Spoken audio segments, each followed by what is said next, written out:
ലോകരക്ഷയ്ക്കായി സ്വയം ബലിയായി തീർന്ന യേശുക്രിസ്തുവിന്റെ സ്മരണകൾ കാൽവരി മൗണ്ടിന്റെ മണ്ണിൽ പുതിയൊരു ശില്പകാവ്യമായി മാറുന്നു. കാൽവരി മൗണ്ട് സെന്റ് ജോർജ് പള്ളി അങ്കണത്തിലാണ് വിയ ഡൊളറോസ എന്ന രക്ഷാകര ശില്പസമുച്ചയവും ലൂർദ് മാതാവിന്റെ ഗ്രോട്ടോയും നിർമ്മിക്കപ്പെട്ടിരിക്കുന്നത്. 102 അടി നീളത്തിലും 36 അടി ഉയരത്തിലുമായി തലയുയർത്തി നിൽക്കുന്ന ഈ അത്ഭുത നിർമ്മിതിയിൽ ക്രിസ്തുവിന്റെ പീഡാനുഭവങ്ങൾ, കുരിശുമരണം, സ്വർഗാരോഹണം എന്നിവയ്ക്കൊപ്പം ലൂർദ് മാതാവിന്റെ മനോഹരമായ ഗ്രോട്ടോയും ഒരുക്കിയിരിക്കുന്നു. കാൽവരി മൗണ്ടിന് സമാന്തരമായി അതേ ഘടനയിൽ തന്നെ ക്രമീകരിച്ചിരിക്കുന്ന ഈ ശില്പസമുച്ചയം ഓരോ തീർത്ഥാടകനെയും 2000 വർഷങ്ങൾക്ക് മുൻപ് നടന്ന സുവിശേഷ സംഭവങ്ങളിലേക്ക് കൂട്ടിക്കൊണ്ടുപോകും. മുൻ വികാരി ഫാദർ ജോർജ് മാരിപ്പാട്ട് സീമയുടെ ദീർഘവീക്ഷണത്തിൽ വിരിഞ്ഞ ഈ ആശയം യാഥാർത്ഥ്യമാക്കിയത് അനുഗ്രഹീത കലാകാരൻ ജിനു ഉപ്പുതറയാണ്. ഹൈന്ദവ വിശ്വാസിയായ ജിനു ഈ ക്രൈസ്തവ ഇതിഹാസം സിമന്റിൽ തീർക്കുന്നതിനു മുമ്പ് 3 മാസക്കാലം ബൈബിൾ പഠിക്കുവാനും പ്രാർത്ഥിക്കുവാനുമായി ചെലവഴിച്ചു. 400-ലേറെ ദിവസങ്ങൾ നീണ്ട കഠിനമായ പ്രയത്നത്തിനൊടുവിലാണ് 12-ലധികം ശില്പങ്ങൾ കോർത്തിണക്കിയ വിയ ഡൊളറോസ പൂർത്തിയായത്. 2013 പുതിയ പള്ളിക്കുള്ള തറക്കല്ലിട്ടു. 18 അത് പൂർത്തിയായി. അത് പള്ളിയുടെ ഉദ്ഘാടനമൊക്കെ കഴിഞ്ഞ് ഇരുന്നപ്പോഴാണ് പള്ളിയോട് ചേർന്നൊരു ഗ്രോട്ടോയുടെ ആലോചനയൊക്കെ പൊതുയോഗങ്ങളിലൊക്കെ വരികയും അതിനെക്കുറിച്ച് ഒക്കെയുള്ള ചിന്തയൊക്കെ ഉണ്ടായതിൻ്റെ അടിസ്ഥാനത്തിൽ ബഹുമാനപ്പെട്ട ജോർജ് മാരിപ്പാട്ടച്ചൻ വികാരിയായിട്ടിരിക്കുമ്പോഴാണ് ഈ കാണുന്ന ഗ്രോട്ടോയ്ക്ക് വേണ്ടിയിട്ടുള്ള പണികൾ ആരംഭിക്കുന്നത്. ഈ പണികൾ ഇതിലേക്ക് നടക്കാനുള്ളൊരു കാരണം, നമ്മൾ ഈ ടൂറിസ്റ്റ് കേന്ദ്രത്തിലേക്ക് പോകുമ്പോൾ അവിടെ ഒരു കപ്പൽ റിസോർട്ട് കാണാവുന്നതാണ്. ആ കപ്പൽ റിസോർട്ട് പണിത ആ ശില്പി അത് കണ്ടുകൊണ്ടാണ് അച്ഛന് അദ്ദേഹത്തെ സമീപിക്കുകയും ജിനു എന്ന് പേരായിട്ടുള്ളൊരു ഹൈന്ദവ സഹോദരനാണ് ഈ ഒരു ആശയം ഒക്കെ സൂചിപ്പിക്കുകയും ചെയ്തു. ഈ ഗ്രോട്ടോയുടെ ഒരു പ്രത്യേകത, ഈ ഒരാളുടെ മാത്രം ആശയത്തിലും അദ്ദേഹത്തിൻ്റെ തന്നെ നിർമ്മാണത്തിലുമാണ് ഏകദേശം 456-57 ദിവസങ്ങൾ കൊണ്ട് ഇത് പൂർത്തിയാക്കിയത്. ഇതിൻ്റെ പ്ലാന്, പരിപാടികൾ, കാര്യങ്ങൾ, ഇതിൻ്റെ നിർമ്മാണ പ്രവർത്തനങ്ങളിലൊക്കെ ആ ഒറ്റ ആളിൻ്റെ മാത്രം സേവനമാണെന്നുള്ളതാണ് ഇതിനെ വ്യതിരിക്തമാക്കുന്ന ഒരു പ്രത്യേകമായിട്ടുള്ള ഒരു കാര്യം. ഇതിനകത്ത് ഈശോയുടെ പീഡാസഹനം, പീലാത്തോസിൻ്റെ അരമന തൊട്ട് കുരിശുമരണത്തിൻ്റെ മുഴുവൻ ഭാഗങ്ങളും അതോടൊപ്പം തന്നെ ഉത്ഥാനത്തിൻ്റെ ഭാഗവും ഒക്കെ പൂർണ്ണമായിട്ട് ചേർത്തിരിക്കുന്നു. അതുകൊണ്ടാണ് അതിന് വിയ ഡോളറോസ എന്ന് പേര് ഇട്ടിരിക്കുന്നത്. ആ പേര് ഒരു വലിയ മത്സരമൊക്കെ നടത്തി അതിൽ നിന്ന് കണ്ടെടുത്തിയ ഇതാണ്. അപ്പോൾ ഇതിൻ്റെ പ്രവർത്തനം പൂർത്തിയായി. ഇടുക്കി രൂപതാധ്യക്ഷൻ വന്ന് 2025 ജനുവരി 30-നാണ് ഇതിൻ്റെ ഔദ്യോഗികമായിട്ടുള്ള ഉദ്ഘാടന വെഞ്ചരിപ്പും ഒക്കെ നടത്തിയത്. അതിനുശേഷം ഇപ്പോൾ ഇത് കണ്ടറിഞ്ഞ്, ഇപ്പോൾ ഈ ഒരു ചെറിയ ഗ്രാമപ്രദേശം ആയതുകൊണ്ട് ഇതിന് അത്ര വലിയൊരു പ്രാധാന്യമൊന്നും ആദ്യകാലത്ത് കിട്ടിയില്ലായിരുന്നു. പക്ഷേ വന്ന് കണ്ടിട്ടുള്ളവർ അവർ പറഞ്ഞും കൂടുതലായിട്ടും ആ നിലയിൽ ഒക്കെയാണ് ഇത് മറ്റ് ശ്രദ്ധയിലേക്ക്, സമൂഹത്തിൻ്റെ ശ്രദ്ധയിലേക്ക് കടന്നു വന്നിട്ടുള്ളത്. ഇപ്പോഴും നിരവധിയായിട്ടുള്ള ആളുകൾ ഇങ്ങോട്ട് കടന്നു വരുന്നുണ്ട്. KSRTCയുടെ വെജറ്റ് ടൂറിസത്തിൻ്റെ ഭാഗമായിട്ട് പല വണ്ടികളും ഇവിടെ ഈ ഗ്രോട്ടോ കാണാനും നമ്മുടെ കുരിശുമലയിലേക്ക് പോകാനും ഒക്കെ കടന്നു വരുന്നു. ഇപ്പോഴിത് ഒരു ശ്രദ്ധാകേന്ദ്രമായിട്ടൊക്കെ മാറിയിട്ടുണ്ട്.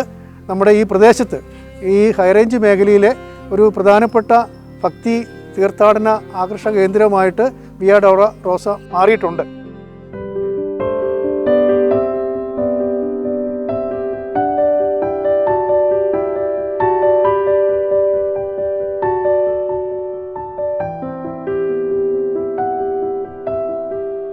വിയ ഡൊളറോസ എന്ന വാക്കിൻ്റെ അർത്ഥം സഹനപാത എന്നാണ്.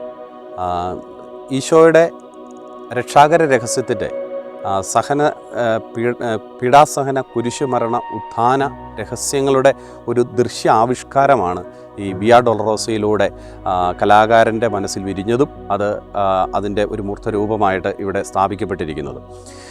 ക്രിസ്തുവിനെ ഒറ്റിക്കൊടുക്കുന്നിടം മുതൽ ക്രിസ്തുവിൻ്റെ പീഡാസഹനത്തിലൂടെ കടന്ന് കുരിശുമരണം, ഈശോയുടെ കല്ലറ, ഉത്ഥാന പൂന്തോട്ടം എന്നിവയെല്ലാം ഉൾപ്പെടെയുള്ള ഒരു ആവിഷ്കാരമാണ്, ദൃശ്യാവിഷ്കാരമാണ് ഈ വിയ ഡൊളറോസ എന്ന് പറയുന്നത്.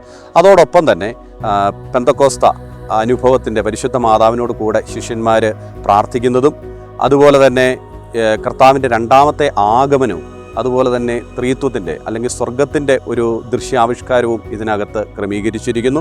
അതോടൊപ്പം തന്നെ ഇതിൻ്റെ ഏറ്റവും മുകളിലായിട്ട്, ഗ്രോട്ടോയുടെ ഏറ്റവും മുകളിലായിട്ട് മാത്തർ ഡൊളറോസ അല്ലെങ്കിൽ സഹന മാതാവിൻ്റെ ഒരു മനോഹരമായ പിയാത്തയുടെ വേറൊരു രൂപമാണ് അത് മുകളിൽ നമ്മൾ ആവിഷ്കരിച്ചിരിക്കുന്നു. അതോടൊപ്പം തന്നെ ഈ ഗ്രോട്ടോയോട് ചേർന്ന് ലൂർദ് മാതാവിൻ്റെ ഒരു ഗ്രോട്ടോയും ഇതിനോട് ചേർത്ത് നമ്മൾ സജ്ജീകരിച്ചിട്ടുണ്ട്.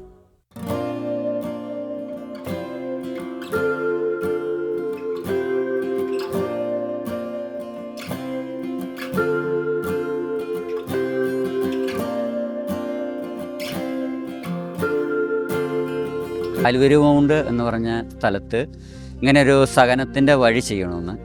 അപ്പോൾ അങ്ങനെയാണ് അത് ചെയ്യാനുള്ളൊരു ഇത് കിട്ടിയത്. അപ്പോൾ ആദ്യമായിട്ട് അച്ഛൻ പറഞ്ഞു, ഇങ്ങനൊരു ആശയം പറഞ്ഞപ്പോൾ ഞാൻ പറഞ്ഞു, അച്ഛാ സമയമില്ലായിരുന്നു, അപ്പോൾ വേറൊരു വർക്ക് ചെയ്യാനുള്ള കാര്യമായിരുന്നു. അപ്പോൾ അച്ഛൻ പറഞ്ഞു, അപ്പോൾ ഞാൻ പറഞ്ഞു, അച്ഛനിങ്ങനെ പറഞ്ഞപ്പോൾ ഞാൻ പറഞ്ഞു, അച്ഛാ സമയമില്ല. അപ്പോൾ അച്ഛൻ പറഞ്ഞു, എടാ ഇങ്ങനെ ഒരു സംഭവം ചെയ്യണം, എൻ്റെ ഒരു മനസ്സിലൊരു സാധനമാണ്, അത് ചെയ്യണമെന്ന്. അപ്പോൾ ഞാൻ പറഞ്ഞു, എന്നാൽ അച്ഛൻ അത് ചെയ്യാൻ സമയം, നമുക്കൊരു ഗ്രോട്ടോ ചെയ്യാമെന്ന് പറഞ്ഞു മാതാവിൻ്റെ. അപ്പോൾ അങ്ങനെ വരച്ചുകൊണ്ട് എല്ലാം പറഞ്ഞപ്പോൾ അങ്ങനെ വരച്ചുകൊണ്ട് ചെന്നു. അങ്ങനെ ചെന്നപ്പോൾ അച്ഛൻ്റെ മനസ്സിൽ എപ്പോഴും ഈ കാൽവരി മൗണ്ടിനുള്ള ഒരു ആശയമായിരുന്നു. അപ്പോൾ പിന്നെ അച്ഛൻ പറയുന്ന ശരി അച്ഛാ ഞാൻ ചെയ്യാം. അപ്പോൾ നമുക്ക് ഡേറ്റ് ഇല്ല, നമുക്ക് അന്ന് 50 ദിവസം കൊണ്ട് തീർക്കാമെന്നുള്ള രീതിയിലായിരുന്നു ഞങ്ങൾ തുടക്കുന്നത്. അപ്പോൾ ഞങ്ങൾ കല്ലറ, പിയാത്ത, പിന്നെ ഉയർപ്പ്, ഇത് 3 രൂപമായിരുന്നു ഞങ്ങൾ തുടങ്ങാൻ 50 ദിവസം കൊണ്ട് തീർക്കണം, എത്രയും പെട്ടെന്ന് തീർക്കണം. വെച്ചാൽ അന്ന് ഇതായിരുന്നു കുരിശുമല നോയമ്പിന് സമയമാകാൻ പോണു. അപ്പോൾ അങ്ങനെ ചെയ്യാനാണ് ഞങ്ങൾ തുടങ്ങിയത്. അപ്പോൾ തുടങ്ങി വന്ന് ഏകദേശം അപ്പോൾ അങ്ങനെ വർക്ക് ചെയ്തുകൊണ്ടിരിക്കുമ്പോഴാണ് നമ്മൾ ബൈബിൾ പഠിക്കണം എന്നുള്ളൊരു, നേരത്തെ തൊട്ട് 1 വർഷം മുമ്പ് തന്നെ നമുക്ക് ഇത് പഠിക്കാനുള്ളൊരു ബൈബിൾ കിട്ടി. പക്ഷേ നമ്മൾ ബൈബിൾ വായിച്ചില്ല, മേടിച്ച് റൂമിൽ കൊണ്ട് വെച്ചിട്ടുണ്ടായിരുന്നുള്ളൂ. അപ്പോൾ അങ്ങനെയാണ് ബൈബിൾ പഠിക്കാനുള്ളൊരു ആഗ്രഹം വന്നത്. അപ്പോൾ അങ്ങനെ മനസ്സിൽ വന്നു, അങ്ങനെ ബൈബിൾ പഠിച്ചു വന്നപ്പോഴാണ് നമ്മൾ ഈ ഈശോയുടെ, ഞങ്ങൾ ഈ 3 കാര്യം ചെയ്താൽ പോരാ. അങ്ങനെ 3 കാര്യം ചെയ്യുമ്പോൾ ഞാൻ നേരെ വരുമ്പം കല്ലറയിലോട്ട് വരിക, അപ്പുറം ഉയർപ്പും പിയാത്തയായിരിക്കുള്ളൂ. അപ്പോൾ അതെങ്ങനെയാണ് കല്ലറയിൽ ഈശോ, ഇപ്പോൾ ഉള്ള കുട്ടികൾക്കൊക്കെ ആണെങ്കിലും ആർക്കും അങ്ങനെ ബൈബിൾ വായന കുറവാണെന്ന് എനിക്ക് തോന്നുന്നത്. അപ്പോൾ അങ്ങനെ ആ ബൈബിൾ പഠിച്ചിട്ടാണ് നമ്മൾ ഗസമൻ തോട്ടം തൊട്ടുള്ള പ്രാർത്ഥന തൊട്ടുള്ള ഒരു ആശയം വന്നത്. അങ്ങനെ അച്ഛനോട് പറഞ്ഞു, അച്ഛൻ പറഞ്ഞു എന്നാൽ ചെയ്യാടാന്ന് പറഞ്ഞു. അങ്ങനെയാണ് സത്യം പറഞ്ഞാൽ ആദ്യം ഞങ്ങളൊരു ഈ ഗുഹയായിട്ടുള്ള ഇതായതുകൊണ്ട് നമുക്ക് ആ കറക്റ്റുള്ള കാര്യങ്ങൾ, ആ കുരിശുമരണമാണെങ്കിലും ഇതൊക്കെ നമുക്ക് ഒത്തിരി ഒതുങ്ങിപ്പോയൊരു സീന് വരുന്നുണ്ട്. പക്ഷേ ആദ്യമായിട്ടെന്ന് വെച്ചാൽ ഞാൻ ആദ്യമായിട്ടാണ് രൂപങ്ങൾ ഇങ്ങനെ ചെയ്യുന്നത്. രൂപങ്ങൾ ചെയ്യുന്ന ആദ്യമായിട്ടാണ്. എന്നുവെച്ചാൽ ഫിഗർ വർക്കുകൾ ചെയ്യൽ കുറവാണ് ഞാൻ. അങ്ങനെ നമ്മൾ ഈശോ എന്നൊക്കെ പറയുമ്പോൾ ആ സങ്കടങ്ങൾ അതൊക്കെ നമുക്ക് ഒട്ടും പറ്റാത്ത, പക്ഷേ ഈശോ നമുക്ക് മനസ്സിൽ നല്ലൊരു പവർ തന്നെന്നുള്ളതാണ് അതിൻ്റെ അകത്ത്. ആ ബൈബിൾ 1 വർഷം മുമ്പ് വായിക്കാനും പഠിക്കാനും ഉള്ള ഇതെല്ലാം തന്നതും ഈശോ തന്നെയാണ്.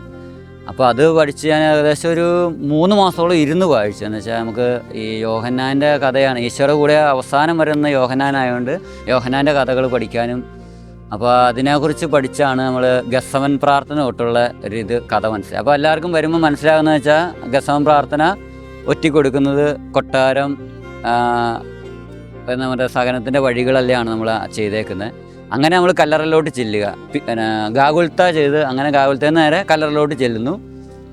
കല്ലറയിൽ നിന്ന് പിന്നെ നേരെ നമ്മൾ ഓരോ വഴികളും മാറി മാറി ചെയ്യാൻ കാരണം നമ്മൾ ഒരു സ്ഥലം കണ്ടിട്ട് അടുത്ത സ്ഥലം നമുക്ക് കാണാതെ ഉള്ള ഇതായിരുന്നു ചെയ്തേക്കുന്നത്. അപ്പം അത് കഴിഞ്ഞ് ഉയർപ്പുണ്ട്, സ്വർഗമുണ്ട്, പിതാവ് പുത്രൻ പരിശുദ്ധൻ, ഇതെല്ലാം ദൈവത്തിൻ്റെ ഒരു ഇതെന്ന് വെച്ചാൽ നമ്മൾ ചെയ്യാനുള്ളൊരു ഇത് കിട്ടിയത് മൊത്തം വായിച്ചിട്ടാണ്. പിന്നെ ആദ്യമായിട്ടാണ് നമ്മളിത് ഈ ഫിഗർ വർക്ക് ഇങ്ങനെ നമ്മളൊരു ഈശോയുടെ വർക്ക് ചെയ്യുന്നത്. ആഗോള ടൂറിസം ഭൂപടത്തിൽ ഇടം പിടിച്ച കാൽവരി മൗണ്ടിലെത്തുന്ന വിശ്വാസികൾക്കും സഞ്ചാരികൾക്കും ഒരേപോലെ ഹൃദ്യമായ അനുഭവമാണ് ഈ ശില്പസമുച്ചയം നൽകുന്നത്.